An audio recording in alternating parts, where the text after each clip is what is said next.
Alors, dans cette petite vidéo, je te propose un exercice d'optimisation et qui, en l'occurrence, est un exercice d'application à l'économie. Donc, un jeune inventeur entend commercialiser un disque de stationnement électronique. Après un investissement initial en équipement de 72 000 francs, la fabrication lui coûterait 12 francs par article. D'après une étude de marché, la demande X du produit en fonction du prix P serait donnée par la relation X égale à 42 000 moins 1400 P. Donc, on demande dans un premier temps de déterminer dans ces conditions le prix unitaire qui amènerait le plus grand bénéfice. Et puis on aimerait également le montant du bénéfice maximal et le nombre d'articles ainsi vendus. Donc ici, ce qu'on nous dit, c'est que la demande, donc c'est-à-dire le nombre finalement d'articles vendus, elle dépend du prix fixé, ce qui est quand même quelque part assez logique. Là, ce que nous dit cette formule-là, cette relation, c'est que la demande, elle est quelque part inversement proportionnelle au prix. C'est-à-dire que si le prix est élevé, eh bien la demande aura tendance à baisser, et vice-versa. Voilà. Donc c'est-à-dire que par exemple, si le prix vaut 1 franc, si on admettons qu'il vaut 1 franc l'appareil, ce qui est complètement dérisoire, hein, non, disons 10 francs, bah la demande sera de 42 000 moins 1400. Voilà. S'il vend par exemple l'objet 50 francs, ce sera 42 000 moins 1400 fois 50, etc., etc. Donc du coup, la demande est influencée par le prix selon cette relation. Alors, les informations. On a des informations sur les coûts fixes et les coûts variables. Donc les coûts de production se segmentent en deux catégories.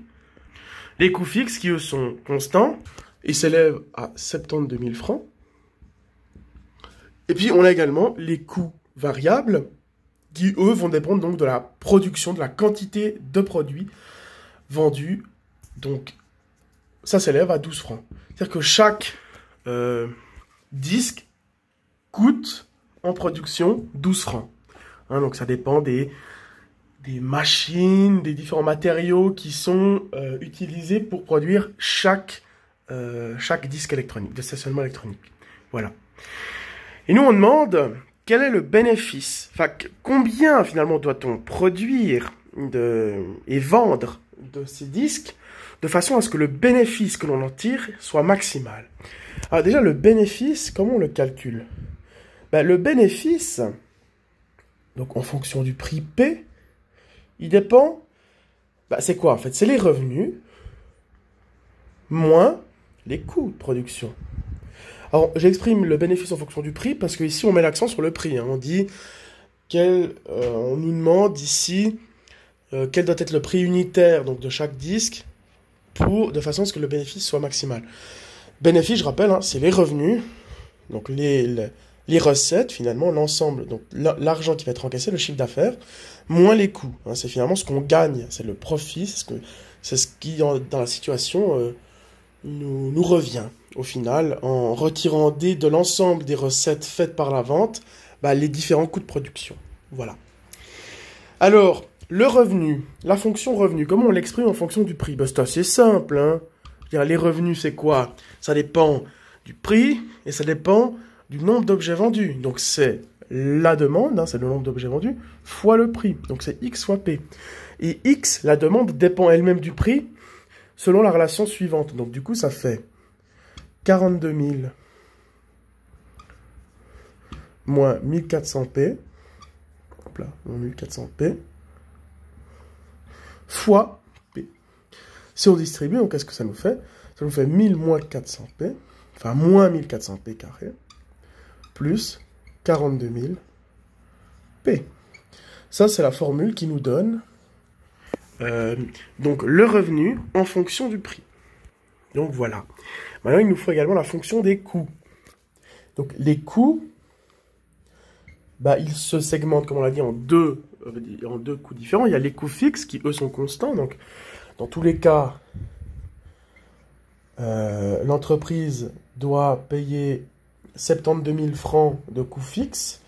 Mais à cela va s'ajouter les coûts variables qui, eux, vont dépendre, évidemment, du prix qui a été fixé. Donc, en fait, c'est 12. Hein, on avait dit c'était...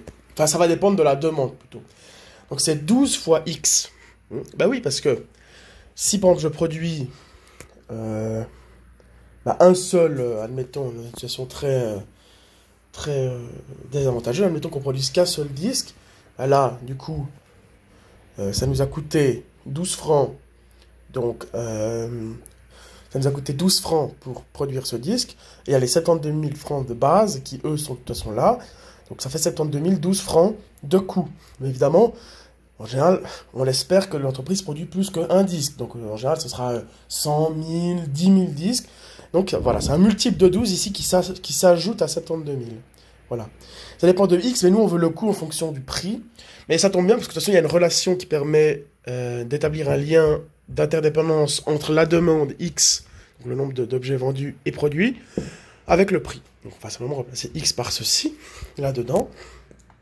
Donc, ça nous fait 12 fois 42 000 moins 1400 P. Voilà. On va pouvoir distribuer. Ça nous fait donc 72 000 plus donc 504 000 moins 16 800 P. Voilà. Ça nous donne donc moins 16 800 P plus 576 000. Donc on a la fonction des revenus, la fonction des coûts. On va donc pouvoir déterminer la fonction du bénéfice qui est égale, je le rappelle, aux revenus moins les coûts. Donc, c'est assez simple, hein, il suffit de prendre ceci et de soustraire à ça tout ceci. Mais attention, je mets en évidence, enfin je vous rends attentif à une faute qui est fréquente. Et cette faute-là, elle consiste à appliquer le moins qu'au premier terme, alors que le moins, il s'applique à tout ce qui va suivre. Hein. C'est tout ceci, donc les revenus, moins les coûts. Mais donc c'est tout ce qui suit, qui subit le moins. C'est pas seulement le premier terme, donc c'est moins 16 800 P plus donc, 576 000. Voilà. Donc, du coup, le moins va se distribuer. Ce qui fait qu'on aura donc moins 1400 P carré. Là, moins 1400 P carré plus donc 42 000 P plus, hein, parce que moins fois moins c'est plus, 16 800 P moins 576 000. Voilà. Donc là, il va falloir réduire.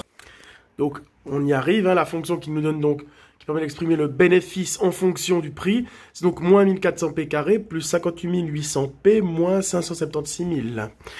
Alors, on veut déterminer le bénéfice maximal. Ben, c'est assez simple. Hein. Ici, il faut bien s'imaginer que c'est une fonction donc polynomiale du second degré. Donc, ici, on concave. Hein, donc, c'est une parabole concave. Ici, on a donc le prix en abscisse. Et là, on a le bénéfice. Nous, on cherche la situation optimale. Hein. Donc, évidemment, là, on est dans le profit. Là, on est dans du déficit, hein, ce qu'il y a après et avant. Donc, évidemment, nous, on veut la situation la plus favorable. Donc, on cherche l'abscisse du sommet. Et la formule de l'abscisse du sommet, on se rappelle que c'est moins B sur 2A. B, ici, c'est 58 800. Et A, c'est moins 1400. Donc, ça fait moins 58 800 sur 2 fois moins 1400. Voilà. Le résultat vaut donc 21. Alors 21, qu'est-ce que c'est? Eh bien, c'est le prix qu'il faut fixer de façon à réaliser le bénéfice le plus grand. C'est-à-dire que le prix unitaire de chaque disque de stationnement électronique doit valoir 21 francs. Voilà pour la première question.